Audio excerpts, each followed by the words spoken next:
स्वागत है आपका आज के एपिसोड में। चलिए शुरुआत करते हैं पिछले अभ्यास प्रश्न से। होर्मुज जलसंधि के संबंध में निम्नलिखित कथनों पर विचार करें। 1. यह लाल सागर को ओमान की खाड़ी से जोड़ता है तथा अपने सबसे संकरे स्थान पर लगभग 200 किलोमीटर चौड़ा है। 2. यह विश्व की कुल तेल आपूर्ति का लगभग 20 से 25% वहन करता है तथा भारत के कच्चे तेल और LNG आयात के लिए एक महत्वपूर्ण पारगमन मार्ग के रूप में कार्य करता है। उपर्युक्त कथनों में से कौन सा या कौन से सही है? यह सही है। A केवल 1, B केवल 2, C 1 और 2 दोनों, D ना तो 1 और ना ही 2। इस प्रश्न का सही उत्तर है विकल्प B केवल 2। चलिए देखते हैं इसके विश्लेषण को। होर्मुज जलसंधि ईरान और अरब प्रायद्वीप के बीच एक संकरा समुद्री मार्ग है जो फारस की खाड़ी को ओमान की खाड़ी तथा अरब सागर से जोड़ता है। यह अपने सबसे संकरे बिंदु पर केवल 21 मील चौड़ा है अतः कथन 1 सही नहीं है। यह वैश्विक तेल परिवहन के लिए एक महत्वपूर्ण मार्ग है जो विश्व की कुल तेल आपूर्ति का लगभग 20 से 25% वहन करता है। वर्ष 2024 में लगभग 20 मिलियन बैरल तेल प्रतिदिन इसके माध्यम से गुजरा था और भारत का लगभग 40% कच्चा तेल आयात और लगभग 54% LNG आयात इसी मार्ग से होकर गुजरता है। अगर आप भी कर रहे हैं SSC की तैयारी तो जुड़िए दृष्टि IAS की नई पहल दृष्टि SSC से, जहां आपको मिलेंगी free live classes, PYQs, demo classes, notification videos और स्ट्रैटेजी। तो अभी सब्सक्राइब करें दृष्टि SSC। डिस्क्रिप्शन में दिए गए लिंक पर जाकर चैनल को सब्सक्राइब करें। तो चलिए शुरुआत करते हैं आज के एपिसोड की पहले प्रश्न से। महान संगीतकार तानसेन का मकबरा कहाँ स्थित है? A Jaipur, B Agra, C Gwalior, D Lucknow. इस प्रश्न का सही उत्तर है विकल्प C ग्वालियर। चलिए देखते हैं इसके विश्लेषण को। तानसेन का जन्म लगभग 1500 ईस्वी में ग्वालियर मध्य प्रदेश में हुआ था और वह उत्तर भारतीय शास्त्रीय संगीत के सबसे प्रभावशाली व्यक्तियों में से एक थे। उनकी मृत्यु लगभग 1586 या 1589 में हुई थी और उन्हें ग्वालियर में ही दफनाया गया, अतः विकल्प C सही है। अगला प्रश्न है, उत्तराखंड में शिवालिक हाथी रिजर्व की स्थापना किस वर्ष की गई थी? A 1992, B 2002, C 2012, D 2022। इस प्रश्न का सही उत्तर है विकल्प B 2002। चलिए देखते हैं इसके विश्लेषण को। शिवालिक हाथी रिजर्व की स्थापना 2002 में प्रोजेक्ट एलिफेंट पहल के अंतर्गत उत्तराखंड में की गई थी। यह क्षेत्र भारत में हाथियों की सर्वाधिक घनत्व वाले क्षेत्रों में से एक है, अतः विकल्प B सही है। अगला प्रश्न है, विश्व हाथी दिवस प्रतिवर्ष कब मनाया जाता है? A 5 June, B 29 July, C 12 August, D 4 अक्टूबर। इस प्रश्न का सही उत्तर है विकल्प C 12 अगस्त। चलिए देखते हैं इसके विश्लेषण को।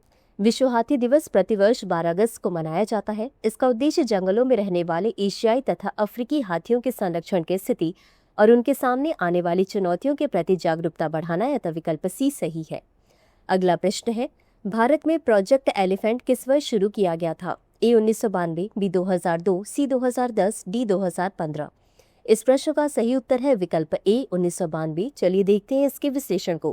प्रोजेक्ट एलिफेंट को भारत सरकार ने वर्ष 1992 में एक केंद्रीय प्रायोजित योजना के रूप में शुरू किया था। इसके प्रमुख उद्देश्य हैं हाथियों, उनके आवास और गलियारों की सुरक्षा करना, मानव वन्यजीव संघर्ष के मुद्दों का समाधान करना, बंदी हाथियों के कल्याण को सुनिश्चित करना। अगला प्रश्न है, हजरत सलीम चिश्ती का मकबरा कहाँ स्थित है? A Rampur, B Delhi, C Deoria, D Fatehpur Sikri. इस प्रश्न का सही उत्तर है विकल्प D फतेहपुर सीकरी। चलिए देखते हैं इसके विश्लेषण को। हजरत सलीम चिश्ती का मकबरा फतेहपुर सीकरी के किले के पास स्थित जामा मस्जिद परिसर में स्थित है। यह स्थल मुगल वास्तुकला का एक उत्कृष्ट उदाहरण है और ऐतिहासिक दृष्टि से अत्यंत महत्वपूर्ण है, अतः विकल्प D सही है। अगला प्रश्न है, केंद्रीय क्षेत्र योजना GeoParsi कब शुरू की गई?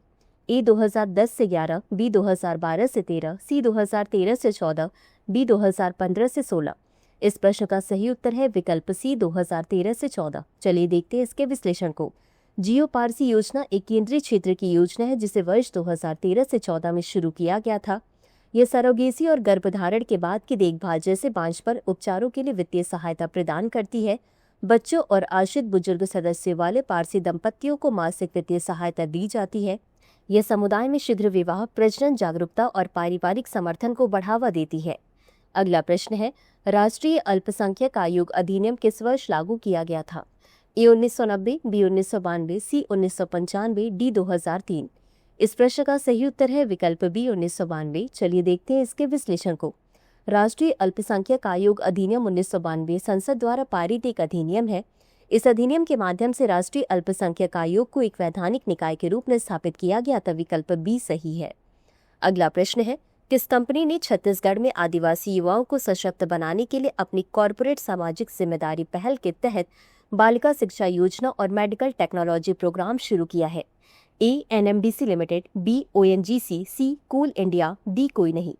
इस प्रश्न का सही उत्तर है विकल्प ए एनएमडीसी लिमिटेड। चलिए देखते हैं इसके विश्लेषण को। भारत के सबसे बड़े लौह अयस्क उत्पादक एनएमडीसी लिमिटेड ने 2 महत्वपूर्ण कॉरपोरेट सामाजिक उत्तरदायित्व पहलों की घोषणा की है, जिनका उद्देश्य पूर्णतः प्रायोजित शिक्षा कार्यक्रमों के माध्यम से छत्तीसगढ़ में आदिवासी युवाओं को सशक्त बनाना है।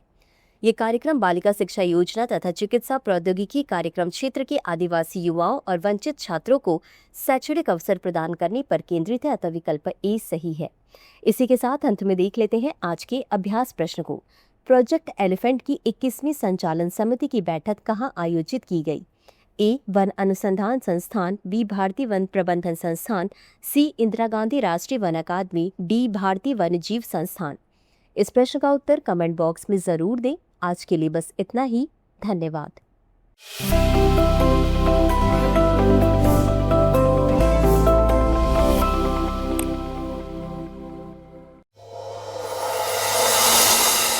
डियर व्यूअर्स, अपने एग्जाम की तैयारी को और बेहतर करने के लिए हमारे चैनल को लाइक, शेयर और सब्सक्राइब करना न भूलें।